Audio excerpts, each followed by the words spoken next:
Hello friend, मेरा नाम आकाश विश्वकर्मा। आपका मेरे चैनल एवी की पाठशाला में एक बार फिर से स्वागत है। तो दोस्तों, जैसा कि मैंने आपसे कहा था कि जब हमने इकोनॉमिक का वीडियो देखा था जिसमें हमने इकोनॉमिक के इंपॉर्टेंट क्वेश्चन और उसमें हमने पेपर पैटर्न डिस्कस किया था, तो मैंने आपको बोला था कि हम लोग एक एक करके उसके जो 8 मार्क्स के क्वेश्चन है, जो कि क्वेश्चन नंबर 7 में देखो, क्वेश्चन नंबर 7 जो है वो ना टोटल आपको 16 मार्क्स का आता है, जिसमें आपको एनी 2 क्वेश्चन करना होता है और एक 8 मार्क्स का होता है। तो मैंने यहाँ पर आपके लिए पहला क्वेश्चन जो मैंने इंपॉर्टेंट क्वेश्चन दिया था, लॉ ऑफ डीएमयू, तो हम लोग सब लॉ करेंगे, law of DMU, law of demand, law of supply, एक एक वीडियो में। तो आज का जो हमारे वीडियो का इस वीडियो का एजेंडा है वो क्या है, हमारा लॉ ऑफ डीएमयू। तो इस वीडियो में हम डिस्कस करने वाले हैं लॉ ऑफ डीएमयू को, ठीक है।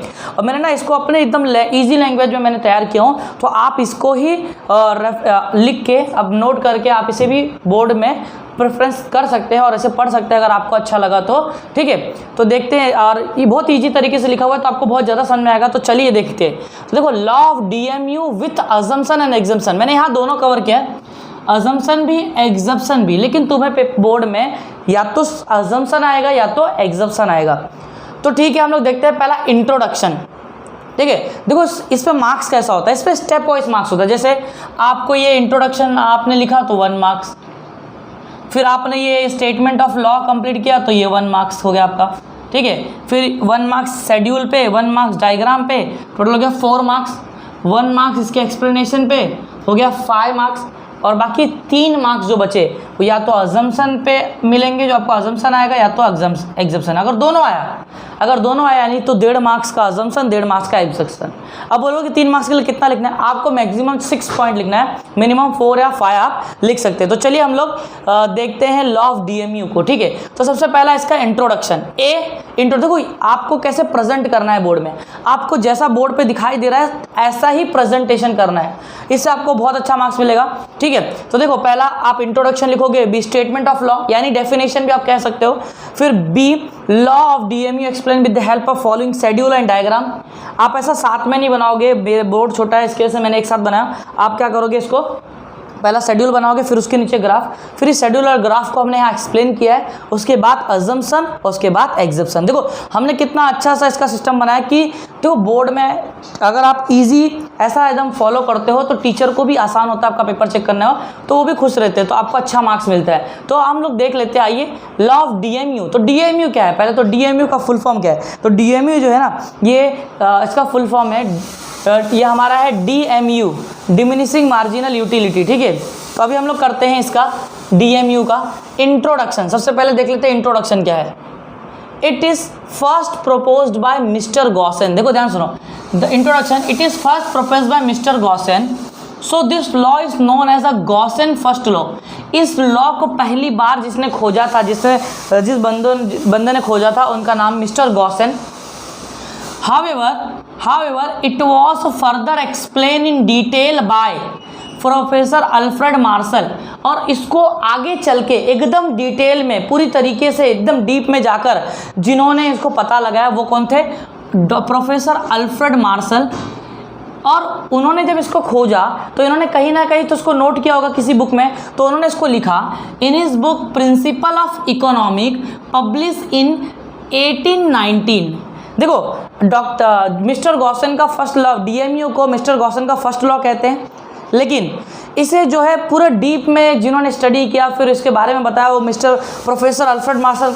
प्रोफेसर अल्फ्रेड मार्शल ने इसको कहाँ नोट किया, उनकी एक famous book principle of economic में, जो कि पब्लिश कब हुई थी, 1890 में। तो देखो आपको यहाँ से ऑब्जेक्टिव भी बन सकता है, तो आप इसको ध्यान से देखिए। अब आते हैं स्टेटमेंट ऑफ लॉ। आपको तो इंट्रोडक्शन से एक ऑब्जेक्टिव बोर्ड में पक्का ही फंसेगा, यानी एक ऑब्जेक्टिव आपका यहाँ से आएगा ही आएगा। अभी तो स्टेटमेंट ऑफ लॉ देखते हैं क्या है। स्टेटमेंट ऑफ लॉ देखो आप मीनिंग अपने हिसाब से ऊपर नीचे कर सकते हैं, लेकिन जो स्टेटमेंट ऑफ लॉ होता है उसे हम चेंज नहीं कर सकते। देखो कैसे एग्जांपल, जैसे ये मार्कर है, इस मार्कर को हम क्या कहते हैं, इसको नाम दिया गया है मार्कर, तो इसको मार्कर ही कह सकते हैं। वैसे ही स्टेटमेंट ऑफ लॉ है, लॉ होता है और जो डेफिनेशन होते हैं उसे हम चेंज नहीं कर सकते, वो जैसा है हमें वैसा ही उसे लर्न करना होता है। तो ये जो डीएमयू है, इसका हमें जो स्टेटमेंट ऑफ लॉ है क्या कहता है, देखिए कहता है according to professor Alfred Marshall. अगर हम प्रोफेसर अल्फ्रेड मार्शल के अनुसार सुने तो क्या, तो other thing being constant the additional benefit which a person derive from the increase in the stock of a thing diminishes with every increase in the stock that he already has। ध्यान सुनो, वो कहते हैं doctor Alfred Marshall कि जब हमारे पास किसी same चीज़ का स्टॉक बढ़ता जाता है तो हमारी जो उसके प्रति इच्छा होती है वो क्या होने लगती है, कम होने लगती है। ठीक है, तो ये लॉ हमें कहता है कि जब हमारे पास कोई सेम चीज़ है और हम उसमें और ऐड करते जा रहे हैं वही सेम चीज़ जिसका स्टॉक हमारे पास ऑलरेडी है, पहले से ही है, तो हमारा जो है ना उस चीज़ के प्रति जो लगाव होता है वो कम होने लगता है। ये कहता है ये DMU। तो ये हो गया हमारा इंट्रोडक्शन, ये हो गया स्टेटमेंट। ठीक है, अब आते हैं हम डायग्राम, शेड्यूल एंड डायग्राम पे। तो देखो शेड्यूल मैंने इजी वाला बनाया, ठीक है, तो आप इसको फॉलो कर सकते हैं। यहाँ पर मैंने यूनिट ऑफ कमोडिटी लिया, यहाँ पर MU लिया है, मार्जिनल यूटिलिटी। तो देखो क्या है, सबसे पहले आप यूनिट ऑफ कमोडिटी में क्या करो, 1 से लेकर 6 तक का नंबर लिख दो सीधा। फिर उसके बाद MU क्या करो, 2 के गैप में 8 से 6 4 2 0 -2 ये लिख दिया। अब इसी को देख के हम इसको ग्राफ में प्लॉट करते हैं।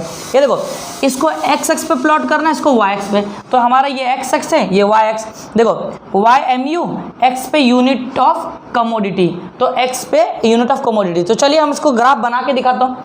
देखो पहले हमने कमोडिटी पे कितना मार्जिन यूटिलिटी मिली, 8। तो फर्स्ट पे 8, सेकंड पे 6, थर्ड पे 4th, सेकंड पे 4, फोर्थ पे सेकंड, फिफ्थ पे 0 एंड सिक्स्थ पे -2। 6 पे -2 देखो यहाँ नीचे बनाया है, तो ये हमने 2 के गैप पे बनाया, फिर -2। आप देखोगे ये आपका एक लाइन में गुजरेगा। तो ये क्या है, ये है हमारा MU कर्व है जो कि है डाउनवर्ड, जो इसका स्लॉप है वो क्या है, डाउनवर्ड है। तो ये हो गया हमारा शेड्यूल और डायग्राम। तो अभी हम लोग इस शेड्यूल और डायग्राम का एक्सप्लेनेशन करेंगे 1 मार्क्स के लिए। हमने 1 मार्क्स का देखा इंट्रोडक्शन, हमने देखा statement of law, schedule 1 marks का देखा, डायग्राम 1 मार्क्स का। अब हम देखते हैं explanation of diagram and schedule.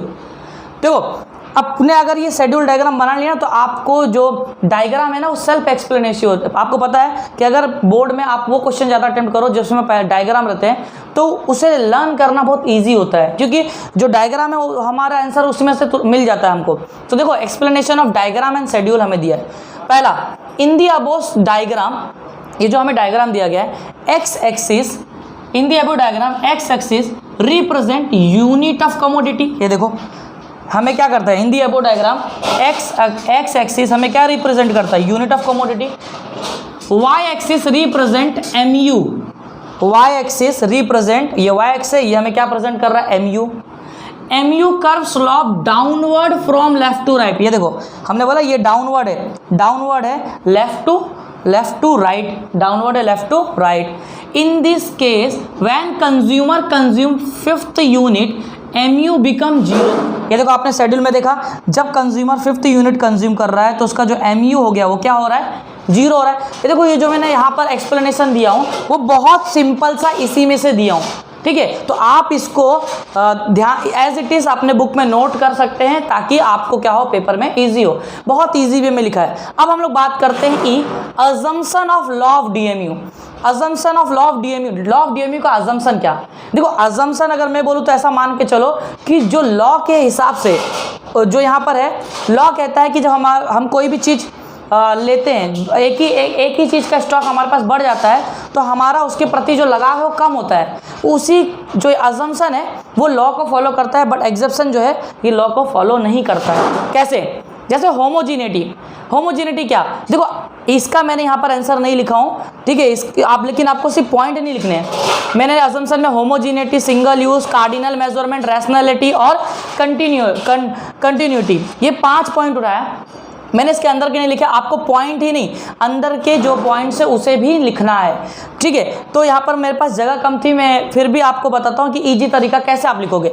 Homogeneity, तो यहाँ पर the homogeneity is the assumption of law of DMU. आप पहला एकदम मस्त एक बड़ा सा बना सकते हो, the law of homogeneity is the assumption of law of DMU, ऐसा स्टार्ट करो।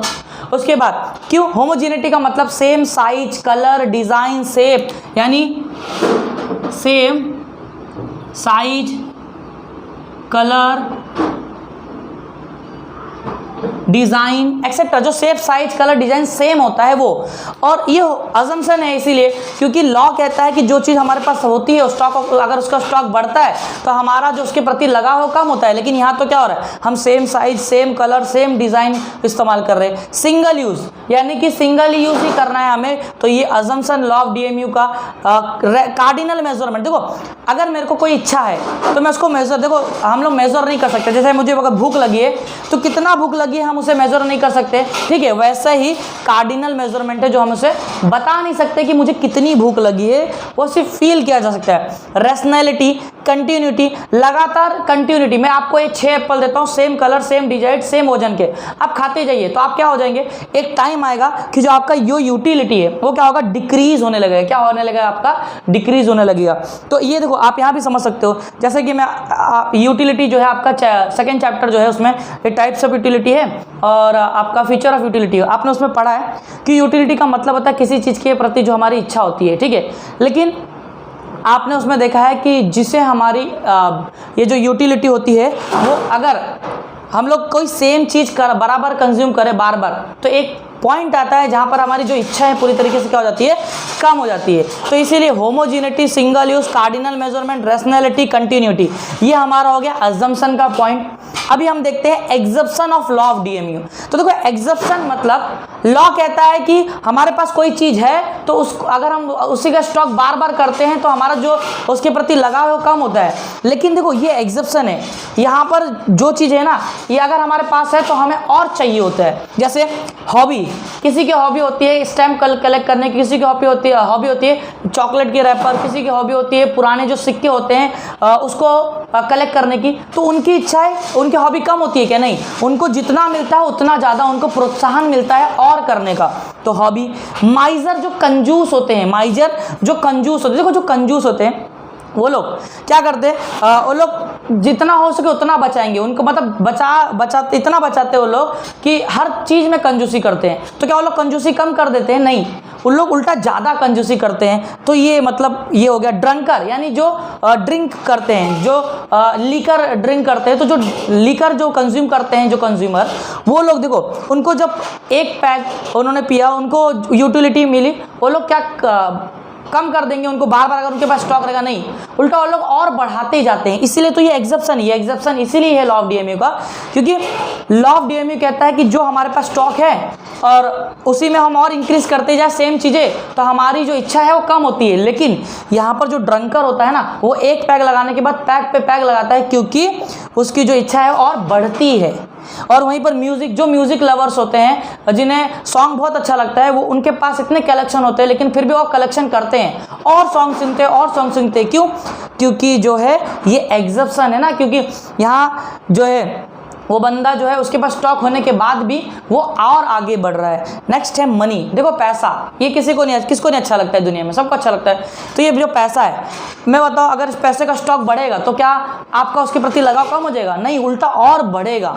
तो ये देखो एग्जप्शन जो है ये लॉ कहता है कि हमारे पास को जो चीज़ है हम उसमें अगर इंक्रीज करते हैं स्टॉक को तो उसको जो हमारे उसके प्रति लगाव है कम होता है। लेकिन एग्जप्शन ऐसा नहीं कहता, एग्जप्शन कहता है कि जब भी हमारे पास ये सब चीज़ें होती है और बढ़ता है तो हमारा लगाव कम नहीं बल्कि बढ़ता है। अब इसे एक्सप्लेन कैसे करोगे, एक दो लाइन में तो लिखोगे the law of DMU is not hobby not applied on hobby, the law of DMU is not applied on miser, the law of DMU is not applied on drunkard, the law of DMU is not applied on music, the law of DMU is not applied on money। Because ये जो होता है ना, ये एग्जप्शन है law of DMU के, इसीलिए। तो ये दोस्तों ये रहा पूरा ओवरव्यू लॉ ऑफ डीएमयू का। अब आप इसे नोट कर सकते हैं अपने बुक में वीडियो को स्टॉप करके। अगर आपको ये वीडियो अच्छा लगा तो आप इसे सब्सक्राइब कर दीजिए चैनल को, मेरे चैनल को, और लाइक कर दीजिए और अपने दोस्तों में शेयर कीजिए, क्योंकि बोर्ड का पेपर जो है वो बहुत ही नज़दीक है। आपका ये 15 फरवरी से आपका ओरल स्टार्ट हो जाएगा। 15 फरवरी से लेकर 20 फरवरी तक का जो आपका ओरल होगा, उसके बाद आपको हॉल टिकट दिए जाएंगे। आपका सेंटर आपका कॉलेज ही होगा, तो आपको ये प्रिपरेशन करना रहेगा और आप मेरे साथ लग जाइए। हम लोग हमेशा नए नए वीडियो आपके लिए लाते रहेगा मैं आपके लिए। और ये था लॉ ऑफ डीएमयू, और अगला जो वीडियो होगा वो होगा लॉ ऑफ डिमांड पे, और साथ साथ लॉ ऑफ सप्लाई पे करेंगे हम लोग। Types of price elasticity of demand, types of price elasticity of supply. हम ये सब 8 मार्क्स के क्वेश्चन को देखने वाले हैं, तो आप मेरे साथ बने रहिए। और दोस्तों अपना बीके जो है हमारा चल ही रहा है, तो बीके का भी हमारा पार्टनरशिप फाइनल अकाउंट चल रहा है, जिसमें हमने प्रैक्टिकल प्रॉब्लम अभी सॉल्व किया है। पहला प्रैक्टिकल प्रॉब्लम जो 2 आएगा, जो अनसॉल्व्ड वाले क्वेश्चन है, वो अभी अगला आपके लिए जो है वीडियो आएगा। तो वीडियो में लास्ट तक बने रहने के लिए आपका बहुत बहुत धन्यवाद।